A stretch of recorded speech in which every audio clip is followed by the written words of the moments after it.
Do you know there's a company that might be selling your information, making money on it? You don't even know anything about it. Also, they're importing people to take your job. Let's talk about it.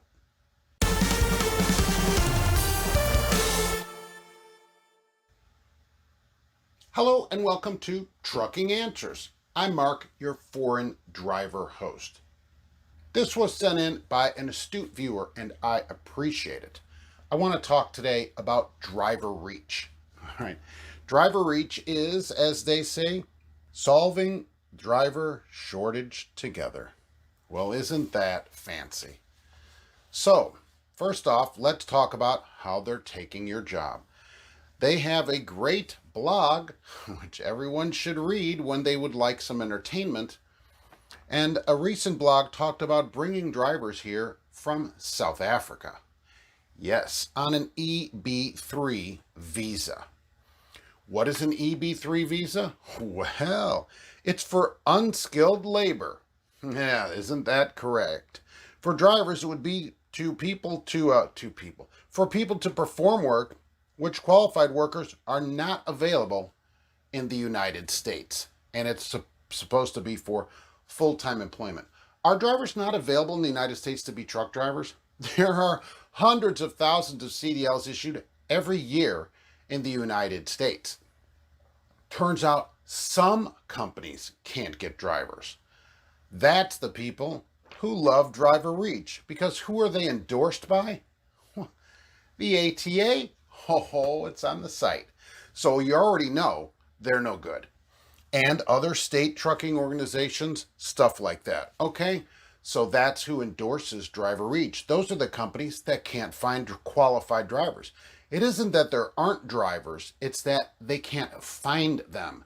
That's two different things. For example, I would probably be considered a qualified driver, yet US Express would have a difficult time recruiting me. That doesn't mean I'm not available to work in the United States. That means they're a garbage place that I wouldn't work at. See the difference? Driver reach? Okay, they may not understand that at Driver Reach since their CEO, of course, is not a driver and has no driving experience. So part of their blog is a Q&A with presumably companies that are asking questions about importing these drivers here. And one of them is, oh, can these drivers be 1099? And Driver Reach's answer, well, they're like, well, the intention has to be to bring them in full time. But, after they're here, nudge, nudge, know what I mean? Know what I mean? They can do whatever they want. So I love that answer. Well, we don't know. After they're here, whatever happens, happens. Right? So nudge, nudge, know what I mean? They're also going to have a very informative, I'm sure, webinar on how to bring foreign drivers to the United States called How to Hire Foreign Drivers right here to presumably take your job.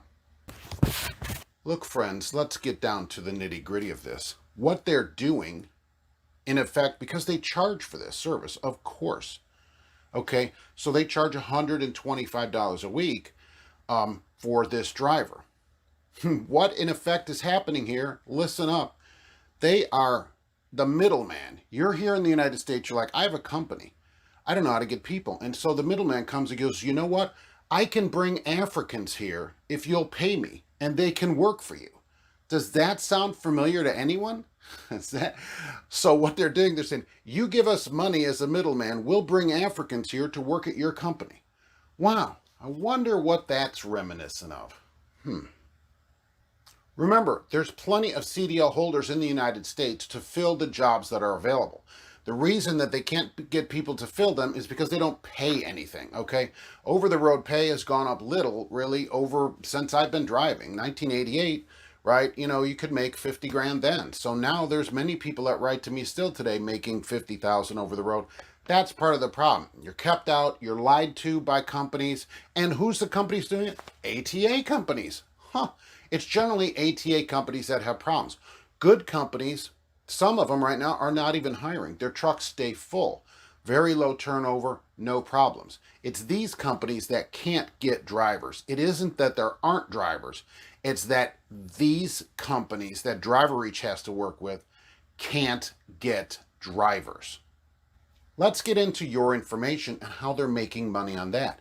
When you go on their site, there's a thing called VOE Plus, whatever the heck that means. And what it does, a company, a trucking company, so they have your driver record, of course, all your information, your driving history, whatever there. And you go to apply for another company, well, they have to do an employment verification, right? So they send back to that company, they go, look, did Joe Schmo, what's their employment verification? Well, that's where driver reach comes in. What happens is the company that you worked for, and it can be a current or former employee, it could be the company you work for right now, okay? They send them over to a site, and the new place that you applied to has to pay to get your information. I don't know what the fee is. I couldn't find that out. But they have to pay to get your information. And the thing is, part of that money goes to the your first company. And part of it, of course, goes to driver reach. You know who doesn't get any of that money? You. It's your information. Use it how you want. Okay. You don't get any of that money.